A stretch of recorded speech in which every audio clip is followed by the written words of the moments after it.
Okay, think about this for a second. How could something as simple as a peppercorn or a little stick of cinnamon be powerful enough to build entire empires, start brutal wars, and literally redraw the map of the world? Well, it happened. And that is the wild story of the global spice trade. Right, let's just tackle the biggest myth right out of the gate. You've heard this one, I'm sure of it. The idea that people in the Middle Ages were just slathering their rotten, disgusting meat with a ton of expensive spices to choke it down. But is that really what was going on? Yeah, not even close. It's a great story, but it's completely wrong. It's one of those historical myths that just refuses to die. So, if they weren't trying to hide the taste of spoiled food, why on earth did people go so crazy for this stuff? What was this world-changing obsession really all about? The real reasons, trust me, are so much more interesting. It all boils down to three main things, and none of them involve covering up nasty food. First, it was the ultimate status symbol, a way for the rich to show off just how rich they were. Second, it was basically their pharmacy.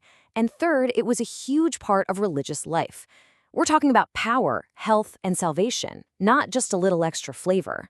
And I'm not just talking about a pinch here and there. I mean, look at this. An expert on this stuff, Paul Friedman, found that a whopping 75%, 3/4 of medieval recipes for the wealthy were packed with spices. It was the absolute defining feature of what it meant to eat like a king. And here's where the whole rotten lead idea just falls apart. Think about it. The people who could afford spices, which were often literally worth more than their weight in gold, were the exact same people who could afford fresh meat whenever they wanted. The poor? They ate way less meat, and they used cheap local herbs, like garlic. The logic is just so simple. If you can afford gold, you can afford a fresh steak. Spices were all about showing off, not covering up. And this obsession went way beyond the kitchen. Spices were serious medicine. You know those creepy-looking plague doctor masks with the long beaks? Well, they stuffed those beaks full of spices, believing it would protect them from the bad air of the Black Death. Spices came from this far-off, almost mythical land, so people believed they held almost magical healing powers. So with this unbelievable demand, you know what happens next. Someone figures out how to control the supply. And that's exactly what happened, leading to one of the most profitable and most fiercely guarded monopolies in all of human history. The entire system was built on a pretty slick economic principle called information asymmetry. It sounds complicated, but it's really not. It just means one side of the deal knows a whole lot more than the other. The sellers knew exactly where the spices grew, and for centuries the buyers in Europe, they hadn't got a clue. And to protect that secret and drive up prices, the merchants told the most incredible stories.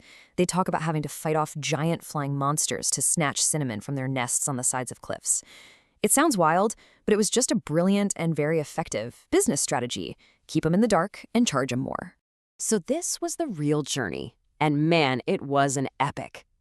The spices would start on these few tiny little islands in Indonesia.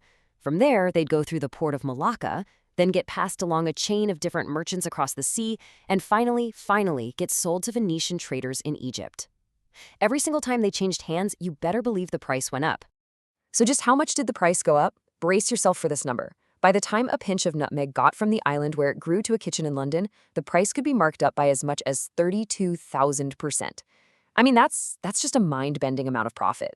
With that kind of money on the table, you just knew that monopoly wasn't going to last forever. People were going to come looking for a piece of that pie. And this kicked off the next chapter of our story, a desperate global race to find a direct path to the spices and cut out the middlemen. And this one quote about the explorer Vasco da Gama, it sums up the whole motivation for the age of exploration perfectly. He was sent to find Christians and spices. It was this powerful, almost explosive mix of religious mission and the hunt for unbelievable riches, God and gold. That's what drove them. And right here, you can see the old world just fall apart in three key steps. First, Constantinople falls, making the old routes even pricier. Then, bam, Vasco da Gama makes it around Africa, proving a sea route is possible. And then the killer blow, Portugal captures Malacca, the main hub. Just like that, the game was completely and forever changed.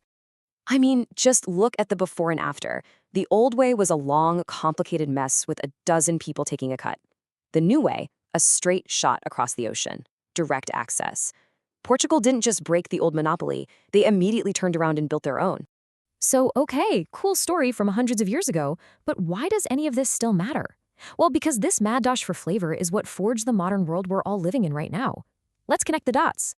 The impact of this is just staggering. The hunt for spices created the very first global economy, connecting continents like never before. It led to the invention of the first giant multinational corporations. It fueled centuries of colonization and war. But it also forced huge leaps in technology, better ships, better navigation, new ways of doing banking. And if you want one single, absolutely mind-blowing story to understand how valuable these spices were, this is it. In 1667, the Dutch traded the island of Manhattan, yes, that Manhattan where New York City is, to the English. And what did they get in return? A tiny little island called Run, because it was one of the only places in the world that grew nutmeg. Can you even imagine making that trade today? You know, this is probably the best way to think about it. Spices were the oil of their time, or maybe the microchips. They were these incredibly valuable things that only came from a few places, and whole empires would shift their entire foreign policy just to control them.